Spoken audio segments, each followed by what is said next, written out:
welcome to the New Albany Food Pantry Community Kitchen. Today we're going to do a kitchen minute and we're going to talk about making something called compound butter. Now we're going to make something with ingredients that you often get at the pantry, or you can if you haven't in the past. We're going to use some butter. You know, we have our spice corner, which we have lots of varieties of spice. I have a spice mixture here, and actually you remember during the summer when we got some fresh herbs from the garden.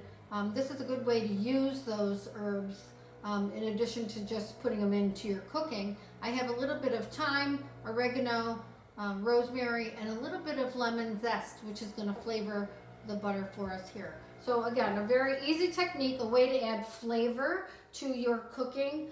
In addition to just adding the herbs and spices, this also will add a little bit of shine and a little extra flavor to your cooking. So take a piece of butter. This is about 1 stick,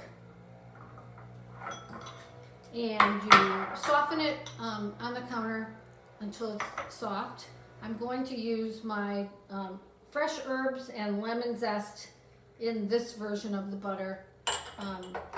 And you see I simply just added it to the butter, and now I'm going to mix it around until all the flavor is all the herbs are distributed through the butter.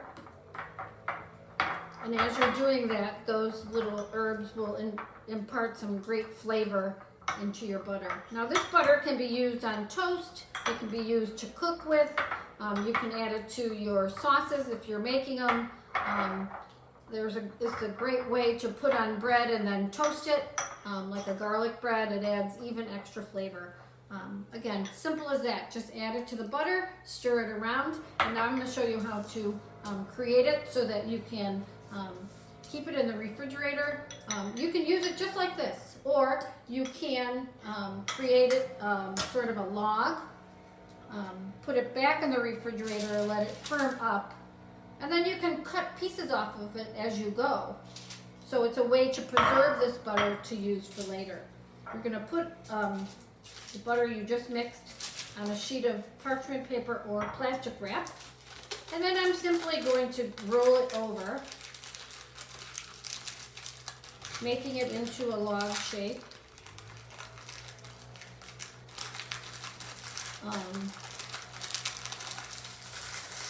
You can tighten the ends